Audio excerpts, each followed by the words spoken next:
बहू और बेटी एक समान। पारिवारिक कहानी। माँ, मैं बहुत थक गई हूँ। घर संभालते संभालते यहाँ मेरी थकान किसी को नज़र नहीं आती। कुछ दिन आराम करना चाहती हूँ। सोच रही हूँ कुछ दिनों के लिए अपने मायके जाऊँ। आते ही अपने बच्चों को भी साथ ले आऊँगी। वे वहीं से स्कूल चले जाएंगे। आखिर एक ही शहर में ससुराल और मायका होने का कुछ तो फ़ायदा मिले। नम्रता ने फ़ोन पर अपनी माँ से कहा। पार्वती जी ने दूसरी तरफ से कहा, हाँ बेटा, जब तेरी इच्छा हो तब आ जाना। आखिर ये तेरा भी घर तो है। ठीक है माँ, तो मैं कल ही आ जाऊंगी। नम्रता खुश हो बोली, हाँ बेटा, कल आ जाओ, मैं तुम्हारा इंतज़ार करूंगी। अभी मैं फ़ोन रखती हूँ, मुझे मंदिर भी जाना है। कमला जी ने फ़ोन रख दिया और सीधे किचन में गई।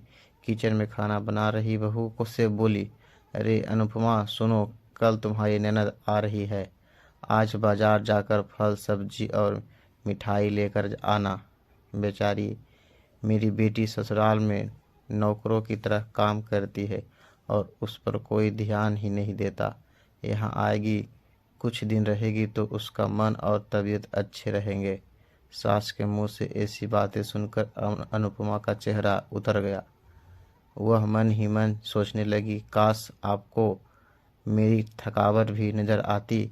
मैं भी दिन रात झाड़ू पोछा, बर्तन, खाना बनाना, मार्केट जाना और हर वह काम करती जिससे हमारे परिवार वालों को कोई दिक्कत ना हो।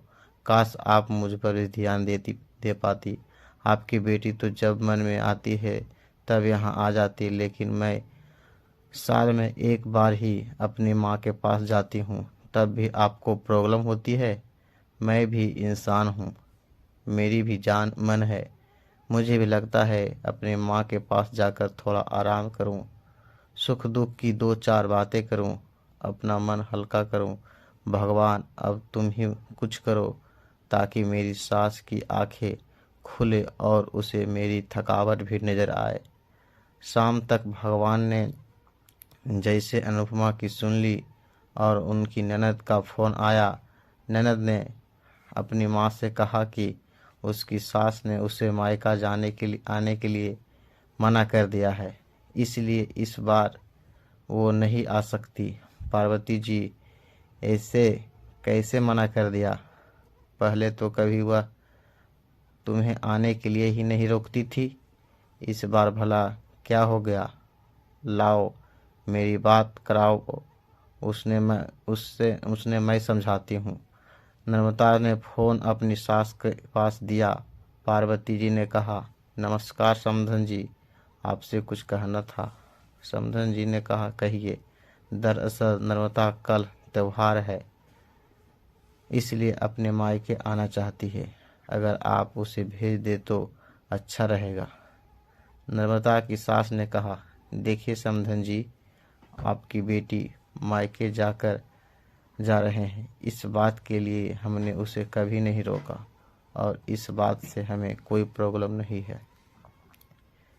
कुछ दिन पहले मैं अपने रिश्तेदार के शादी में गई थी।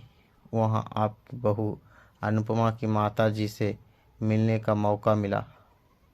उनसे गपशप करने के दौरान उसकी बातों से पता चला कि अनुपमा को साल में एक ही बार अपने मायके जाने को मिलता है और वह भी बहुत कम समय के लिए।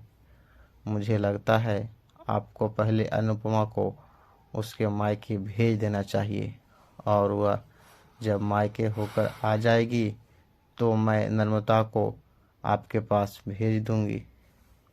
एक बहुत ज़रूरी बात जो मुझे लगता है आपको समझ लेनी चाहिए कि आपको अपनी बहू को भी बेटी की तरह या बेटी से भी ज़्यादा प्यार देना चाहिए।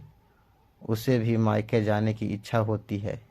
हो सकता है नम्रता के वहाँ आने से उसकी अब अब भगत करने के लिए आप उससे मायके नहीं भेजती होगी, या फिर वह आपसे कुछ कहने से कभी डरती हो। अगर आप घर में ही कैद रखोगी तो एक दिन ऐसा आएगा जब वह आपके खिलाफ बोलने लगेगी। फिर वह आपकी सुनेगी भी नहीं और जब चाहो तब आपके मायके जाएगी। ऐसी परिस्थिति आए, इसमें अच्छा है कि आप ही कुछ बदलाव अमल ले जाएं, जिससे आपका रिश्ता और रिश्ते की मिठास खराब ना हो। पार्वती को अपनी समधन के हर एक शब्द में सच्चाई नजर आई। उसे महसूस हुआ कि उन्होंने अपनी बेटी के प्यार में अंधे होकर कभी भी अपनी बहू के मन का विचार नहीं किया। उन्होंने हमेशा ही अपने बेटी को अपने बहू से ऊपर रखा। दूसरी तरफ नर्मदा भी अपनी भाभी के बारे में हो रही इस बातचीत को सुन रही थी। उसने भी रियलाइज किया कि वह कभी भी अपनी भाभी के साथ ठीक से बात नहीं करती और जब जब वह अपने मायके जाती तो भाभी थोड़ी उदास रहती।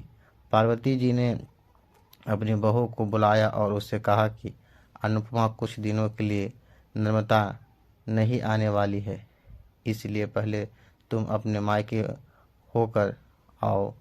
यह सुनते ही अनुपमा का चेहरा खिल गया, क्योंकि यह पहली बार था जब उसकी सास ने सामने से उसे अपने मायके जाने के लिए कहा था। अगले दिन अनुपमा अपने मायके गई और इस बार 1-2 दिन नहीं, पूरे हफ्ते भर रहकर आई। अपने माँ बाप से, अपने रिश्तेदारों से मिलकर आई और जब वह लौटकर आई तो उसका चेहरा खिला हुआ था। उसकी आंखें चमक रही थी। अनुपमा के आने के बाद नर्मदा भी अपने मायके आई और इस बार वो खुद सामने से अपनी भाभी से खुशी खुशी मिली और अच्छे से बातें की। नर्मदा के अपनी माँ से बात करके उन्हें भी अच्छे से समझने के में मदद की। वह कहीं ना कहीं अनुपमा के साथ गलत व्यवहार कर रहे थे। दूसरी तरफ अनुपमा अपने ससुराल वालों के बदले खैया रवैया से बहुत खुश थी। अब वह खुशी खुशी सबका ध्यान रखती और हर काम प्यार से करती। वह ध्यान रखती कि कोई भी ऐसे बात ना या काम ना करे जिससे घर में तनाव का माहौल पैदा हो। पार्वती जी अपनी बहू को खुद ही समय समय पर मायके भेज दिया करती।